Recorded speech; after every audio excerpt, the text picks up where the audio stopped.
ഈ channel subscribe ചെയ്ത് കാണണേ. നൈനിയായിട്ട് എന്തെങ്കിലും പ്രശ്നമുണ്ടോ എന്ന് ആദർശിൻ്റെ അടുത്ത് മുത്തശ്ശി ചോദിക്കുമ്പോൾ ആദർശ് പറയുകയാണ്, അവളുമായിട്ട് മാത്രമല്ല വേറെ ഒരാളുമായിട്ട് എനിക്ക് പ്രശ്നമുണ്ടെന്ന് പറയുകയാണ്. കൂടുതലൊന്നും എൻ്റെ ചോദിക്കില്ലെന്ന് പറഞ്ഞിട്ട് ആദർശ് അവിടെ നിന്ന് പോവുകയാണ്. അപ്പോഴാണെങ്കിൽ അജയൻ എന്തായാലും പറയുന്നുണ്ടായിരുന്നു, അവൻ ഈ മറ്റൊരാളെന്ന് പറഞ്ഞത് ആരായിരിക്കും, ഈ വീട്ടിലുള്ള ആരെങ്കിലും ഉദ്ദേശിച്ചാണോ പറഞ്ഞതെന്ന്. അപ്പോൾ ജയൻ പറയാണ്, ഞാനുമായിട്ട് അവനൊരു പ്രശ്നമില്ലല്ലോ എന്നപ്പോൾ അജയനും പറയാണ്, ഞാനുമായിട്ട് അവനും ഒരു പ്രശ്നമില്ലല്ലോ എന്നപ്പോൾ മുത്തശ്ശനും മുത്തശ്ശിയും പറയുന്നുണ്ടായിരുന്നു, അപ്പോൾ 2 വയസ്സന്മാരായിട്ടാണോ അവന് പ്രശ്നം എന്നിങ്ങനെ പറയാണ്. എന്താണ് പ്രശ്നമെന്ന് ആർക്കും അറിയത്തില്ലല്ലോ ആദർശിൻ്റെ. ജയൻ പറയുന്നുണ്ടായിരുന്നു, അവൻ്റെ അമ്മയെ എന്തൊക്കെ മനസ്സിൽ വെച്ചുകൊണ്ടാണ് നടക്കുന്നത്, അതുകൊണ്ടാണ് ഇന്ന് രാവിലെ അമ്പലത്തിൽ പോയപ്പോൾ എന്നെ വിളിക്കാണ്ട് പോയതെന്ന്. പിന്നീട് കനകയും ദേവേനിയൊക്കെ സംസാരിച്ചുകൊണ്ടിരിക്കുകയാണ്. അപ്പോൾ കനക പറയുകയാണ്, നയനമോളെ സ്നേഹിക്കാൻ തുടങ്ങിയപ്പോൾ എന്തൊരു സ്നേഹമാണ് ദേവേനിക്കെന്ന്. നവ്യ പറയുന്നുണ്ടായിരുന്നു, അമ്മായിയമ്മയുടെയും മരുമകളുടെയും സ്നേഹം കണ്ടപ്പോൾ എനിക്ക് അസൂയ തോന്നുന്നു. അപ്പോഴാണ് നയനയും ദേവേനിയും കൂടി അങ്ങോട്ട് വരുന്നുണ്ടായിരുന്നേ. പിന്നീട് ദേവേനി യാത്ര പറഞ്ഞ് പോകാൻ ഇറങ്ങിയാണ്. ഇനി യാത്ര പറച്ചിലൊന്നും ഇല്ല എന്ന് പറയുകയാണ്. അപ്പോൾ നയന പറയുന്നുണ്ടായിരുന്നു, അനാമികയ്ക്ക് ഇത് വിഷയമായിട്ട് കാര്യമായിട്ട് എന്തെങ്കിലും സമ്മാനം കൊടുക്കണം, ഇനി അവളെ മാറ്റി നിർത്തി എന്നുള്ള തോന്നലൊന്നും അവൾക്കുണ്ടാവണ്ട എന്ന്. നവ്യ പറയുന്നുണ്ടായിരുന്നു, അവൾക്ക് സമ്മാനം കൊടുത്തിട്ടൊന്നും ഒരു കാര്യമില്ല, എന്നാലും അവൾ അനിയെ സ്നേഹിക്കത്തൊന്നും ഇല്ലല്ലോ എന്ന്. അതുകൊണ്ടാണ് നന്ദു അനിയായിട്ടുള്ള ബന്ധത്തെ ഞാൻ കുറ്റമൊന്നും പറയാത്തത്. നമുക്ക് പിറകെ നന്ദു അങ്ങോട്ട് വരുന്നത് എനിക്ക് അല്ലെങ്കിൽ പോലും. അപ്പം ദേവേനി പറയുന്നുണ്ടായിരുന്നു, നന്ദു കുട്ടിയല്ലേ എന്ന്. നമുക്ക് അനിയനെയല്ലേ പറഞ്ഞ് തിരുത്താൻ പറ്റുള്ളൂ, അവനെയല്ലേ ഉപദേശിക്കാൻ പറ്റത്തുള്ളൂ എന്ന്. ദേവേനി നന്ദുവിൻ്റെ അടുത്ത് പറയുകയാണ്, മോൾ മറ്റന്നാൾ പോകുമ്പോൾ എനിക്ക് വരാൻ പറ്റുമെന്ന് തോന്നുന്നില്ല, പറ്റുവാണെങ്കിൽ ഞാൻ വരാം, പക്ഷേ മോൾ അവിടെ പോയിട്ട് എന്നെ വിളിക്കണമെന്നൊക്കെ ദേവേനി പറയുകയാണ്. നന്ദുവിൻ്റെ കയ്യിൽ ആരെയും കണ്ണു വെട്ടിച്ച് ഇതുപോലെ പിള്ളേരുകൾ കളിക്കുന്നത് എനിക്കിഷ്ടമില്ലാത്ത കാര്യമാണ്. നിവൃത്തിയില്ലാത്തതുകൊണ്ടാണ് ഞാൻ ഇങ്ങനെയെല്ലാം മറച്ചു വെക്കുന്നതെന്ന് പറയണേ. എന്നിട്ട് എല്ലാവരുടെ പറഞ്ഞിട്ട് യാത്ര പറയാൻ തുടങ്ങിയാണ് ദേവയാനി. ശേഷം കനകയാണെങ്കിലും നന്ദുവിനെ ഉപദേശിക്കുന്നുണ്ടായിരുന്നു, എൻ്റെ ചേച്ചീനെ അത്രമാത്രം സ്നേഹിക്കുന്ന അമ്മയാണ് ഇതാ പോയത്, അപ്പോൾ അവർ പറയുന്നത് നീ ഇത്തിരിയെങ്കിലും കാര്യമായിട്ട് എടുത്ത് അവർ പറയുന്നത് അനുസരിക്കണമെന്നൊക്കെ നന്ദുവിൻ്റെ പറയുകയാണേ നക. എല്ലാം കേൾക്കുമ്പോൾ നന്ദുവിനാണെങ്കിൽ ആകെ വിഷമമാവുകയാണ്. അതിനുശേഷം അനിയാണെങ്കിലും നന്ദുവിന് മെസ്സേജ് അയക്കുന്നുണ്ടായിരുന്നു, ഇന്നലെ ഞാൻ ഗുഡ് നൈറ്റ് ഒക്കെ പറഞ്ഞിട്ട് നന്ദു ഇങ്ങോട്ടൊരു റിപ്ലൈ ഒന്നും തന്നിട്ടില്ലല്ലോ എന്ന്.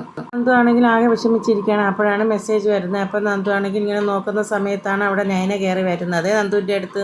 ആ ഫോൺ നയന പെട്ടെന്ന് പിടിച്ച് വാങ്ങുകയാണ്. അപ്പോൾ നന്ദു ആണെങ്കിൽ ചേച്ചി ആ ഫോണൊക്കെ താന്നൊക്കെ പറഞ്ഞ് നയനയുടെ അടുത്ത് നിന്ന് ഫോണങ്ങ് പിടിച്ച് വാങ്ങിക്കുകയാണ്. നോക്കുമ്പോഴേക്കും നയന ആ ഫോൺ എടുത്ത് മെസ്സേജൊക്കെ നോക്കുകയാണേ.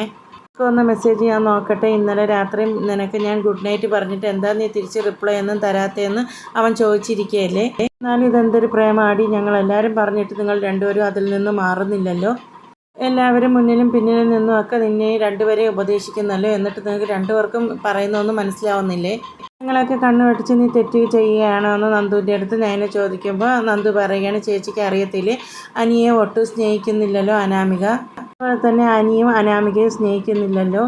ഞാനിപ്പോൾ അവൻ്റെ അടുത്ത് നിന്ന് അകന്ന് മാറിയിട്ടുണ്ടെങ്കിലും അനിയാണെങ്കിൽ അനാമികയെ സ്നേഹിക്കുന്നു എനിക്ക് തോന്നുന്നില്ല എന്ന്. അവർ സ്നേഹിക്കുക സ്നേഹിക്കാതിരിക്കുക അതെന്തെങ്കിലും ആയിക്കോട്ടെ, അവർ പിരിയരുതെന്നാണ് ഞങ്ങൾക്ക് എല്ലാവരുടെയും ആഗ്രഹം. നീയായിട്ടാണ് അവൾ ഒഴിഞ്ഞു പോകുന്നതാണെങ്കിൽ അവളുടെ സ്ഥാനത്ത് നീ വരരുത്, എനിക്ക് അത്രേ പറയാനുള്ളൂ എന്ന് നയന പറയുകയാണേ. നിന്നെ കാണാൻ പോകരുതെന്ന് പറയാനേ ഞങ്ങൾക്ക് പറ്റത്തുള്ളൂ, പക്ഷേ നീ അത് അനുസരിക്കുന്നു എന്നുള്ള കാര്യത്തിൽ ഞങ്ങൾക്ക് ഉറപ്പൊന്നും ഇല്ലല്ലോ എന്നിങ്ങനെ പറയണം. അപ്പോൾ നന്ദു പറയുകയാണ്, ഇന്നലെ ഞാൻ നന്ദുവിനെ കാണാൻ പോയ സാഹചര്യം എന്താണെന്ന് ഞാൻ ചേച്ചിയുടെ അടുത്ത് പറഞ്ഞതാണല്ലോ എന്ന്. അപ്പോൾ പിന്നീട് നയന പറയുന്നുണ്ടായിരുന്നു, അനിയെ കാണരുത് സംസാരിക്കരുത് എന്നൊക്കെ ഇങ്ങനെ പറയുകയാണ്. അപ്പോൾ നന്ദു പറയുകയാണ്, പെട്ടെന്നൊന്നും എനിക്ക് അനിയെ ഒഴിവാക്കാൻ പറ്റത്തില്ല, കാരണം എന്തെന്ന് വെച്ചാൽ അവനെ മദ്യപാനിയാക്കാനും മരണത്തിലേക്ക് തള്ളിവിടാനും എനിക്ക് ഒട്ടും താല്പര്യമില്ല എന്ന് നന്ദു നയനയുടെ അടുത്ത് പറയുകയാണ്. നയന പറയുന്നുണ്ടായിരുന്നു, അത് വെറുതെ നിൻ്റെയിൽ പറഞ്ഞതായിരിക്കും, അങ്ങനെയൊന്നും കാണത്തില്ല എന്നിങ്ങനെ പറയുകയാണ്. അപ്പോൾ നന്ദു പറയുകയാണ്, ചേച്ചിക്ക് അറിയാമെന്നുള്ള കാര്യമല്ലേ അന്ന് അനി മദ്യപിച്ച് പ്രശ്നങ്ങളൊക്കെ ഉണ്ടാക്കിയതെന്ന്. പിന്നീട് നയന പറയുന്നുണ്ടായിരുന്നു, അനി ഇനി വിളിച്ചാൽ നീ ഒരു മെസ്സേജും നോക്കുകയോ അതിന് റിപ്ലൈ കൊടുക്കുകയോ ചെയ്യരുത് എന്ന് പറഞ്ഞിട്ട് ദേഷ്യത്തിൽ ഫോണെടുത്ത് കയ്യിൽ വെച്ച് കൊടുത്തിട്ട് പോവുകയാണ്. അപ്പോൾ അനിയാണെങ്കിലും നന്ദു റിപ്ലൈ ഒന്നും അയക്കാത്തതുകൊണ്ട് ഭയങ്കര ദേഷ്യത്തിലാണ് ഇരിക്കുന്നത്. അനി വിഷമിച്ചിരിക്കുന്ന സമയത്താണെങ്കിൽ അനിയുടെ അടുത്തേക്ക് അനാമിക വന്നിട്ട് ചോദിക്കുകയാണ്, നീ എന്താ ആലോചിച്ചിരിക്കുന്നതെന്ന്. അപ്പോൾ അനി ചോദിക്കണം, അത് നിൻ്റെ അടുത്ത് പറയേണ്ട ആവശ്യമില്ലല്ലോ എന്ന്. അപ്പോൾ അനാമിക പറയാണ്, നീ എന്തോന്നോ ആലോചിക്കുന്നതെന്ന് എനിക്ക് മനസ്സിലായി എന്ന്. നീ എന്തിനാ എൻ്റെ അടുത്ത് ചോദിക്കാൻ നിൽക്കുന്നതെന്ന് പറഞ്ഞ് അനിയാണെങ്കിൽ അനാമികയുടെ അടുത്ത് ദേഷ്യപ്പെടുന്നുണ്ടായിരുന്നു. അപ്പോൾ അനാമികയാണെങ്കിൽ ദേഷ്യത്തിൽ അവിടെ വന്ന് ഇരിക്കുകയാണ്. അനാമികയ്ക്ക് കൊടുക്കാൻ വേണ്ടി ദേവയാനി അനാമികയ്ക്ക് ഒരു വലിയൊരു മാലയായിട്ട് അനാമികയുടെ അടുത്തേക്ക് ചെല്ലുന്നത്. ഇത് നോക്കുമെന്ന് പറഞ്ഞ് അനാമികയുടെ കയ്യിൽ കൊടുക്കുകയാണ്. അനാമികയാണെങ്കിൽ തുറന്ന് നോക്കുമ്പോൾ ആണെങ്കിൽ വലിയൊരു മാലയാണ്. ഇത് കാണുമ്പോൾ അനാമികയ്ക്ക് ഭയങ്കര സന്തോഷമാവുകയാണ്. ഇഷ്ടപ്പെട്ടോ എന്നൊക്കെ ചോദിച്ചിട്ട് അനാമികയുടെ കഴുത്തിലേക്ക് ദേവയാനി ഇട്ട് കൊടുക്കുകയാണ്. ഇട്ട് കൊടുത്തിട്ട് എങ്ങനെയുണ്ടെന്ന് ചോദിക്കുകയാണ് ദേവയാനി അനാമികയുടെ അടുത്ത്. അനാമിക നന്നായിട്ടുണ്ടെന്ന് പറയുകയാണ്. അതിനുശേഷം അനാമികയാണെങ്കിൽ ഫോണെടുത്ത് മാലയൊക്കെ നന്നായിട്ടുണ്ടോ എന്നൊക്കെ നോക്കുകയാണ് ഫോണിലൂടെ. അപ്പോഴാണെങ്കിൽ അനാമികയ്ക്ക് ഭയങ്കര സന്തോഷമാണ് മാലയൊക്കെ കാണുമ്പോൾ. പിന്നീട് ദേവയാനി അനാമികയുടെ അടുത്ത് പറയാണ് അനിയെ സ്നേഹിക്കണം എന്നൊക്കെ പറയാണ്. അപ്പോൾ അനാമിക പറയാണ് ഞാൻ സ്നേഹിച്ചിട്ട് ഒരു കാര്യമില്ല, അവൻ എൻ്റെ അടുത്ത് തിരിച്ച് സ്നേഹിക്കത്തില്ല എന്നാണ് പറയുന്നത്. ദേവയാനി പറയുന്നുണ്ടായിരുന്നു മോളും അവന് അനിയെ സ്നേഹിക്കുന്നില്ലല്ലോ, അതുകൊണ്ടൊക്കെ തന്നെയല്ലേ ഇങ്ങനെയൊക്കെ സംഭവിച്ചത്, സ്നേഹം കൊടുത്താലേ തിരിച്ച് സ്നേഹം കിട്ടത്തുള്ളൂ എന്ന്. അനാമിക പറയാണ് ഞാൻ സ്നേഹിച്ചാലും അവൻ എന്നെ സ്നേഹിക്കുമെന്ന് എനിക്കൊരു വിശ്വാസം ഇല്ല എന്ന് പറയുകയാണ്. പിന്നീട് അനാമിക പറയുകയാണ് എനിക്കാണെങ്കിൽ 3 ബ്രാഞ്ചിൻ്റെ മേൽനോട്ടമുണ്ട്, എന്നിട്ട് അവനിക്ക് ഇതുപോലെ ഒരു ഗിഫ്റ്റ് തരാൻ തോന്നിയില്ലല്ലോ, വലിയമ്മയ്ക്കല്ലേ എൻ്റെ അടുത്ത് സ്നേഹമുള്ള വലിയമ്മയല്ലേ എനിക്ക് ഗിഫ്റ്റ് തന്നേന്ന്. അവൻ ഗിഫ്റ്റൊക്കെ കൊടുക്കും അവൻ്റെ കാമുകിക്ക് മാത്രമേ കൊടുക്കത്തുള്ളൂ എന്നിങ്ങനെയൊക്കെ പറയുമ്പോൾ ദേവയാനി അനാമിക നല്ല രീതിയിൽ ഉപദേശിക്കുകയൊക്കെ ചെയ്യുകയാണ്. അനിയനെ സ്നേഹിച്ചാലും അനിയനെ തിരിച്ച് സ്നേഹിക്കത്തില്ല എന്നിങ്ങനെ പറയുമ്പോൾ ദേവയാനി പറയണം ആദർശിൻ്റെയും നയനിയുടെയും കാര്യം നിനക്ക് അറിയാമെന്നുള്ളതല്ലേ, തുടക്കത്തിൽ എങ്ങനെയായിരുന്നു അവർ രണ്ടും തമ്മിൽ, ഇപ്പോൾ അവർ തമ്മിൽ നല്ല രീതിയിൽ സ്നേഹിക്കുന്നില്ലേ എന്ന്. ആ സമയത്ത് എനിക്ക് അവളുടെ അടുത്ത് ഭയങ്കര ദേഷ്യമായിരുന്നു, ഇപ്പോൾ അതൊക്കെ മാറിയില്ലേ എന്നിങ്ങനെ ദേവയാനി പറയുകയാണേ. അനാമിക ചോദിക്കുകയാണ് വലിയമ്മയ്ക്ക് അവളുടെ അടുത്ത് സ്നേഹം ഉണ്ടോ എന്ന്. അപ്പോൾ ദേവയാനി പറയുകയാണ് അങ്ങനെയൊന്നുമില്ല, എനിക്കിപ്പോൾ കുറച്ചൊക്കെ മാറ്റം വന്നില്ലേ അവളുടെ അടുത്ത്, അതാണ് ഞാൻ ഉദ്ദേശിച്ചതെന്ന്. അങ്ങനെ പറഞ്ഞപ്പോൾ ഞാൻ പേടിച്ചു പോയി, വലിയമ്മ അവളെ സ്നേഹിച്ചു തുടങ്ങി എന്ന്. വലിയമ്മയ്ക്ക് ഒരിക്കലും അവളെ ഉൾക്കൊള്ളാൻ പറ്റത്തില്ല എന്ന് എനിക്കറിയാമല്ലോ എന്ന് ദേവയാനി മനസ്സിൽ ഓർക്കുകയാണ്. എൻ്റെ മരുമകളെ ഞാൻ ഉൾക്കൊള്ളാതെ പിന്നെ ഞാൻ അവളെ തള്ളിക്കളയണോ എന്നൊക്കെ. പിന്നീട് അനാമിക നല്ല രീതിയിൽ ദേവയാനി ഉപദേശിക്കുകയാണ് അനിയെ സ്നേഹിക്കണമെന്നൊക്കെ പറഞ്ഞിട്ട് ദേവയാനി അവിടെ നിന്ന് പോവുകയാണ്. അനാമിക പിന്നീട് ആ മാലയൊക്കെ എടുത്ത് നോക്കിയിട്ട് 5-6 പവൻ ഉണ്ടെന്ന് തോന്നുന്നു, ഇതുപോലെയുള്ള സമ്മാനങ്ങൾ കിട്ടുന്നതുകൊണ്ടാണ് ഞാൻ ഇവിടെ പിടിച്ചു നിൽക്കുന്നത്, അല്ലെങ്കിൽ ഞാൻ ഈ താലിയും പൊട്ടിച്ചെറിഞ്ഞ് ഞാൻ എപ്പോഴേ പോയെങ്കിൽ എന്ന്. അതിനുശേഷം രേവതിയാണ് കാണിക്കുന്നത്. അനാമിക മാലയിട്ട് നിൽക്കുന്ന ഫോട്ടോ രേവതിക്ക് അയച്ചു കൊടുക്കുകയാണ്. അപ്പോൾ രേവതി അത് നോക്കിക്കൊണ്ട് നിൽക്കുകയാണ്. അപ്പോൾ വേണു വരികയാണ്. നീ എന്താ നോക്കുന്നതെന്ന് ചോദിച്ച് വേണുവിന് ആ ഫോൺ കൊടുക്കുകയാണ്. കൊടുത്തിട്ട് ഇതങ്ങ് നോക്ക്, മോളുടെ കഴുത്തിൽ കിടക്കുന്ന കണ്ടോ, മാല കിടക്കുന്നു കഴുത്തിൽ. മോൾക്ക് കൊടുത്തത് ആരെന്നറിയാം, മോളുടെ അമ്മായിയമ്മ ആരും അല്ല കൊടുത്തത്, മോളുടെ വലിയമ്മയാണ് ആ മോൾക്ക് മാല കൊടുത്തതെന്ന്.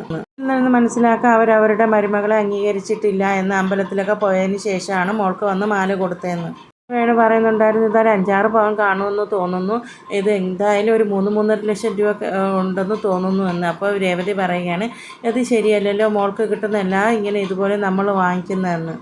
വേണു പറയുന്നുണ്ടായിരുന്നു അവൾക്ക് കൊടുത്താൽ അവൾ പൂഴ്ത്തി വെച്ചിരിക്കുകയല്ലേ, അപ്പോൾ ഇതുപോലുള്ള സമ്മാനങ്ങൾ തന്നാൽ എന്താ കുഴപ്പമെന്ന്. ശേഷം വേണു ചോദിക്കുന്നുണ്ടായിരുന്നു അവിടെ ഉള്ളവർ മോൾക്ക് വിഷു കൈനീട്ടമൊക്കെ കൊടുത്തോ എന്ന്. അപ്പോൾ രേവതി പറയുകയാണ് വിഷു കൈനീട്ടം എല്ലാം കൊടുത്തു കഴിഞ്ഞു എന്ന്. അപ്പോൾ വേണു ചോദിക്കുകയാണ് എത്രയാണ് കൊടുത്തതെന്ന് അറിയാമോ എന്ന്. രേവതി പറയുകയാണ് കിളവിയും കൂടി ഒരു വെള്ളി നാണയമാണ് കൊടുത്തതെന്ന്. അപ്പോൾ അത്രയും കൊടുത്തോളൂ എന്നൊക്കെ രീതിയിൽ വേണു പറയുന്നുണ്ടായിരുന്നേ. കൂടുതൽ കൊടുക്കേണ്ടതായിരുന്നു മോൾക്കെന്ന്. പിന്നീട് വേണു പറയുന്നുണ്ടായിരുന്നു മൂർത്തി സാറിൻ്റെ കയ്യിൽ നിന്ന് വെള്ളി നാണയം കിട്ടുന്നത് ഒരു ഭാഗ്യമാണ്, അവിടുത്തെ സ്റ്റാഫൊക്കെ പറയുന്നുണ്ടായിരുന്നു എന്ന്. അപ്പോൾ രേവതി പറയുകയാണ് മുത്തച്ഛൻ്റെ കയ്യിൽ നിന്ന് വെള്ളി നാണയം കിട്ടിയതിന് ശേഷമാണ് വലിയമ്മ കൊണ്ടുവന്ന് മാല കൊടുത്തതെന്ന് മോള് പറഞ്ഞിരുന്നുവെന്ന്. മുത്തച്ഛൻ കൊടുത്ത വെള്ളി നാണയത്തിൻ്റെ ഭാഗ്യമായിരിക്കും എന്ന് രേവതി പറയുകയാണ്. അതിനുശേഷം അബിയാണെങ്കിൽ നവ്യനെ കാണാൻ വന്നിട്ടുണ്ട്. നവ്യയ്ക്ക് മുല്ലപ്പൂവായിട്ടാണ് അബി വന്നത്. 7-ാം മാസത്തെ ചടങ്ങിന് നിനക്ക് ഞാൻ മുല്ലപ്പൂ വാങ്ങി തന്നില്ലല്ലോ, അപ്പോൾ അതിൻ്റെ പരാതി ഇന്നത്തോടെ ഞാൻ തീർത്തിട്ടുണ്ടെന്ന് പറഞ്ഞുകൊണ്ട് മുല്ലപ്പൂ കൊണ്ടുവന്ന് നവ്യയുടെ തലയിൽ ചൂടി കൊടുക്കുകയാണ് അബി. അബിയുടെ ഈ മാറ്റം കാണുമ്പോൾ നവ്യയ്ക്കാണെങ്കിൽ ഒരുപാട് സന്തോഷമാണ്. പിന്നീട് വിഷു കൈനീട്ടമായിട്ട് 10,000 രൂപ അബിയാണെങ്കിൽ നവ്യയ്ക്ക് കൊടുക്കുന്നുണ്ടായിരുന്നേ. കുറച്ചധികം ഉണ്ടല്ലോ എന്ന് നവ്യ ഇങ്ങനെ പറയുമ്പോൾ അബി പറയാണ് കൂടുതലൊന്നുമില്ല, ഇത് 10,000 രൂപയേ ഉള്ളൂ എന്ന്. അപ്പോൾ നവ്യ പറയാണ് ഇത് കൂടുതൽ തന്നെയാണ്, എനിക്കിത് വലിയ തുക തന്നെയാണെന്ന്. ഇത്രയും പൈസ തന്നതിനേക്കാളും ഒരു വെള്ളി നാണയം തന്നെങ്കിലും എനിക്ക് ഒരുപാട് സന്തോഷമായിരിക്കും എന്ന് അബിയുടെ അടുത്ത് നവ്യ പറയുകയാണ്. ഇതിലെല്ലാവരും വിഷു കൈനീട്ടം തന്നു എന്നിങ്ങനെ ചോദിക്കുമ്പോൾ അബി പറയണം ആനമുട്ട കിട്ടിയെന്ന്. പിന്നീട് അബി പറയുന്നുണ്ടായിരുന്നു അച്ഛൻ തന്നത് വെള്ളി നാണയമാണ്, അതിൻ്റെ പിറകെ മറ്റുള്ളവർ നാണയങ്ങൾ തന്നു എന്നു. അപ്പോൾ നവ്യ പറയുകയാണ് പണ്ടുള്ളവർ വെള്ളി നാണയം തന്നെയാണല്ലോ വിഷു കൈനീട്ടമായിട്ട് കൊടുക്കുന്നതെന്ന്. പിന്നീടല്ലേ അത് പരിഷ്കരിച്ച് 100-200 ആയതെന്ന്. അപ്പോൾ അബി പറയുന്നുണ്ടായിരുന്നു അന്നത്തെ വെള്ളി നാണയത്തിന് നല്ല വിലയുണ്ടായിരുന്നു, അതുപോലെയാണോ ഇന്ന്. അപ്പോൾ അബിയുടെ മാറ്റം കാണുമ്പോൾ നവ്യയ്ക്ക് ഒരുപാട് സന്തോഷമാവുകയാണ്. എന്നിട്ട് അബിയുടെ അടുത്ത് നവ്യ പറയുന്നുണ്ടായിരുന്നു ഞാൻ അമ്പലത്തിൽ പോയപ്പോൾ പ്രാർത്ഥിച്ചത് നിൻ്റെ ഈ സ്വഭാവം ഇതുപോലെ തന്നെ നിൽക്കണം, ഇതിലൊരു മാറ്റവും വരല്ലേ എന്നാണെന്ന് പറയുന്നുണ്ടായിരുന്നു. ഞാൻ ഇന്നലെ നിനക്ക് മോതിരമായിട്ട് വന്നു, ഇന്നാണെങ്കിൽ നിനക്ക് വിഷു കൈനീട്ടമായിട്ട് വന്നു, അപ്പോൾ ഞാൻ കാണിക്കുന്ന ആത്മാർത്ഥതയൊന്നും നീ കാണാതെ പോകരുത് എന്ന്. അപ്പോൾ നീ എന്നെ 100% വിശ്വസിക്കണം എന്നിങ്ങനെ പറയുമ്പോൾ നവ്യ പറയുകയാണ് ഞാൻ നിന്നെ വിശ്വസിച്ച് കഴിഞ്ഞു എന്ന്. ശേഷം നവ്യ പറയുന്നുണ്ടായിരുന്നു ഞാൻ വീട്ടിലേക്ക് കുഞ്ഞുമായിട്ട് വരുമ്പോൾ നീ എന്നെ ഇതുപോലെ സ്നേഹിച്ചാൽ മതി, അപ്പോൾ നീ പറയുന്ന എന്ത് ഞാൻ അനുസരിക്കുമെന്ന്. നവ്യ പറയുന്നുണ്ടായിരുന്നു മോതിരവും തന്നു വിഷു കൈനീട്ടവും തന്നു, പക്ഷേ നിനക്ക് തരേണ്ടത് മാത്രം ഞാൻ തന്നില്ലല്ലോ എന്ന് പറഞ്ഞ് നവ്യയെ പിടിച്ച് അബിയാണെങ്കിൽ നെറ്റിയിൽ ഉമ്മയൊക്കെ കൊടുക്കുകയാണ്.